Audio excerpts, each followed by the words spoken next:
या तालुक्यामध्ये कोथरूड या गावी सन्माननीय विजय देशमुख साहेब हे प्रशासनामधून निवृत्तीचं काळ ते व्यतीत करत असताना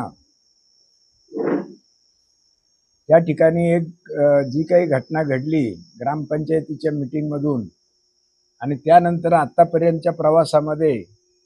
संपूर्ण तालुक्याला असा अनुभव आला की या तालुक्यामध्ये सर्व प्रकारचं जे काही प्रशासन आहे, मग त्याच्यामध्ये पोलीस स्टेशन असेल, तहसील कचेरी असेल, बाकीचे सगळे जे काही सरकारी यंत्रणा आहे, मग फार मोजणीचे असतील, नाहीतर तुमचे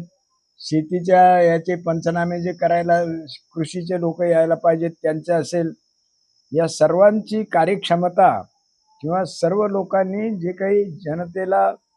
जे काही आडवं मानण्याचा प्रयत्न केलेला आहे तो जनतेचा कुठल्याही प्रकारचा धाक राहिला नाही,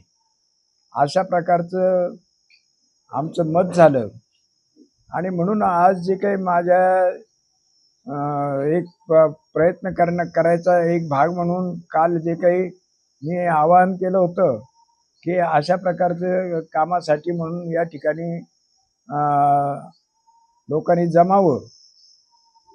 साधारणपणे आज या ठिकाणी जमलेल्या लोकांमध्ये जास्तीत जास्त लोक म्हणजे जे काही पीडित लोक आहेत,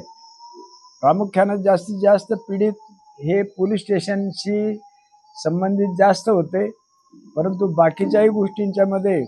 म्हणजे तहसील कचेरी असेल, पंचायत समिती असेल,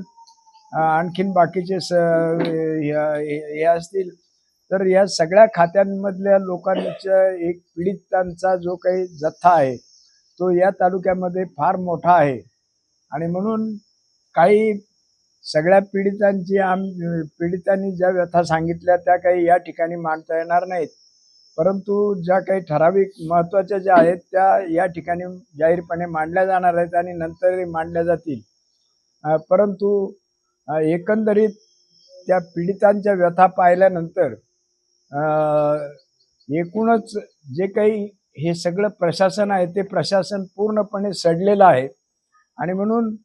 जनतेचा संघटित आक्रोश हा एकदा या तालुक्याला त्या संघटित आक्रोशाचा दर्शन घडवल्याशिवाय ही सरकारी यंत्रणा ठिकाणावर येणार नाही असं आमचं मत झालं. आणि म्हणून आज प्रातिनिधिक स्वरूपामध्ये काही पीडितांचे बाईट घेण्यात येतील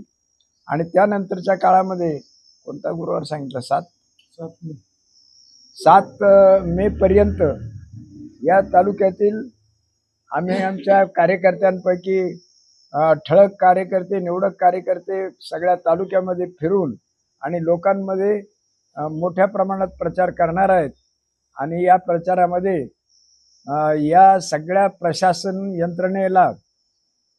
धाक वाटेल अशा प्रकारचा एक मोठा मोर्चा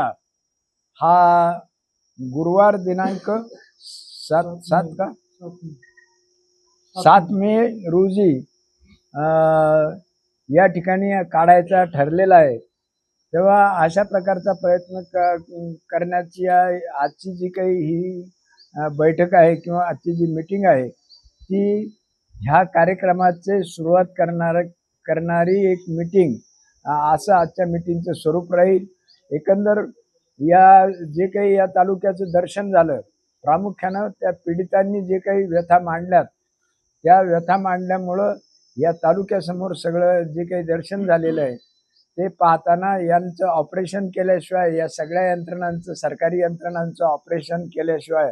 म्हणजे लोकांचा धाक दाखवल्याशिवाय दुसरा काय कुठल्याही प्रकारचं औषध याला उपयोगी ठरणार नाही. आणि म्हणून आम्ही या निर्णयापर्यंत आलो की आपसात चर्चा करून सुद्धा आम्ही हे ठरवलं की गुरुवारपर्यंतच्या काळामध्ये आज एक प्रातिनिधिक स्वरूपामध्ये 5 पीडितांच्या ज्या काही व्यथा आहेत त्या सांगतील आणि नंतरच्या काळामध्ये आम्ही गावोगाव फिरून आणि अशा प्रकारचं लोकांना हे सांगणार आहोत की कुठल्याही परिस्थितीमध्ये या प्रशासनावर वचक बसवण्यासाठी म्हणजे यांना वाटेल ते करून काही म्हणजे त्या काही उदाहरणं म्हणजे परस्पर काहीतरी लोक तयार होतात, एजंट तयार होतात आणि ते दोन माणसांमधलं भांडण मिटवण्याची जबाबदारी घेतात. त्या दोन माणसांना ते मिटवण्याची जबाबदारी घेणाऱ्यांनाही हिस्सा द्यायचा, अधिकाऱ्यांनाही हिस्सा द्यायचा. अशा प्रकारची एक नवी यंत्रणा आणि हे नवा कारभार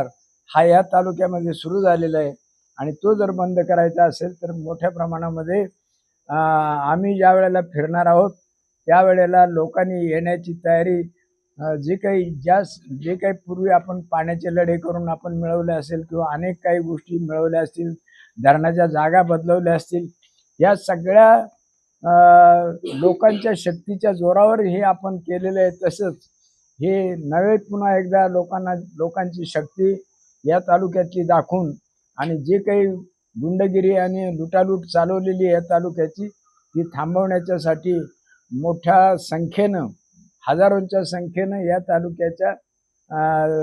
तहसील कचेरीवर आपण मोर्चा आणायचा एक उद्दिष्ट ठरवलेलं आहे. त्या उद्दिष्टामध्ये सर्वांनी सहभागी व्हावं. पत्रकार मित्रांनाही आमची विनंती आहे की त्यांनी सुद्धा या कार्यक्रमामध्ये मोठ्या हिरीनं भाग घेऊन आम्हाला सहकार्य द्यावं अशी सर्वांना विनंती करतो आणि थांबतो. धन्यवाद.